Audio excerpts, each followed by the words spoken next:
If God created Satan as a perfect being, where did his evil come from?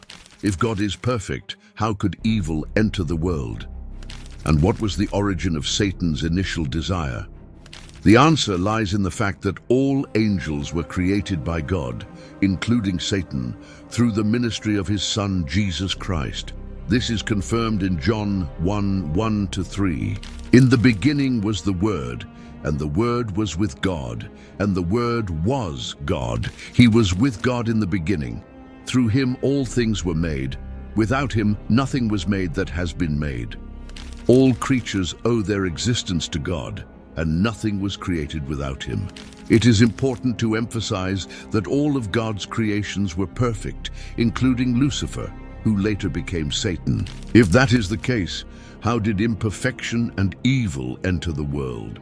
How did humanity and some angels become corrupted? And how did Satan become evil? Let's reflect on these questions. Satan's fall from grace is a remarkable event. To understand it, let's see what the prophet Isaiah said about his origin and downfall. How you have fallen from heaven, O morning star, son of the dawn. You have been cast down to the earth, you who once laid low the nations. You said in your heart, I will ascend to the heavens. I will raise my throne above the stars of God. I will sit enthroned on the Mount of Assembly, on the utmost heights of Mount Zaphon. I will ascend above the tops of the clouds. I will make myself like the Most High.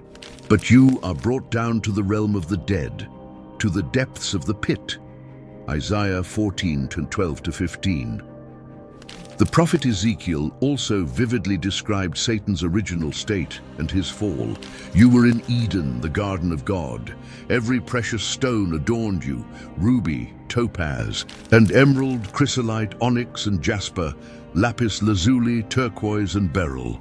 Your settings and mountings were made of gold. On the day you were created, they were prepared. You were anointed as a guardian cherub, for so I ordained you.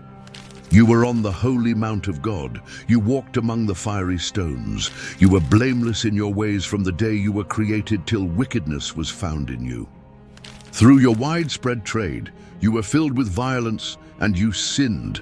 So I drove you in disgrace from the mount of God, and I expelled you, guardian cherub, from among the fiery stones. Ezekiel 28:13-16.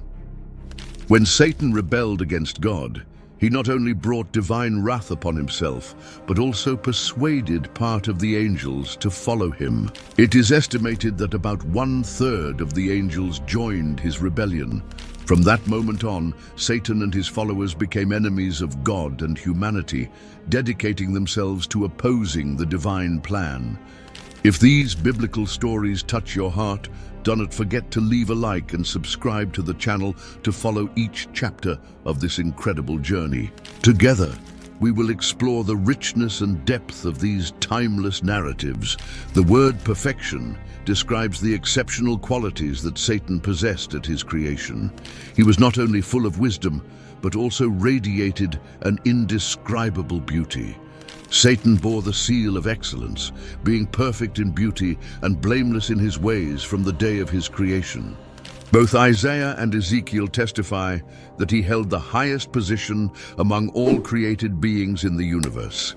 Furthermore, it is evident that he had a special and close relationship with God, dwelling on the Holy Mount, a symbol of God's visible glory. However, without detailing exactly how it happened, the biblical narrative reveals that iniquity was found in this angel, who had been perfect until then.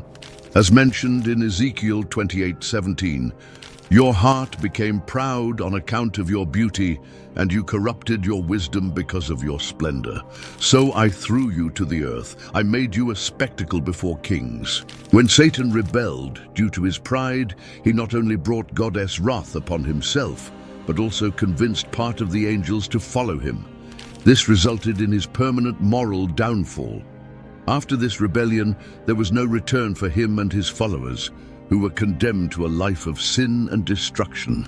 The book of Revelation 12:4 symbolically describes how 1/3 of the stars of heaven, representing the angels, were swept away by the dragon, Satan, in his attempt to thwart God's plans. It is crucial to remember that the same Bible that records the origin and existence of evil also presents God as totally just and perfect in all his ways. God sees sin as something utterly wicked and worthy of judgment. He does not promote nor perpetuate evil, as stated in James 1:13. When tempted, no one should say, "God is tempting me." For God cannot be tempted by evil, nor does he tempt anyone. But each person is tempted when they are dragged away by their own evil desire and enticed. Satan, captivated by his own beauty, became filled with pride, which ultimately led to his expulsion from God's presence. His self-exaltation and arrogance corrupted his mind, and to this day he is driven by pride, seeking to usurp what belongs to God. Understanding Satan's pride serves as a warning for us to avoid falling into the same trap in our own lives. Only through the strength of the Holy Spirit's presence can we guard ourselves against this danger and remain faithful to the Lord.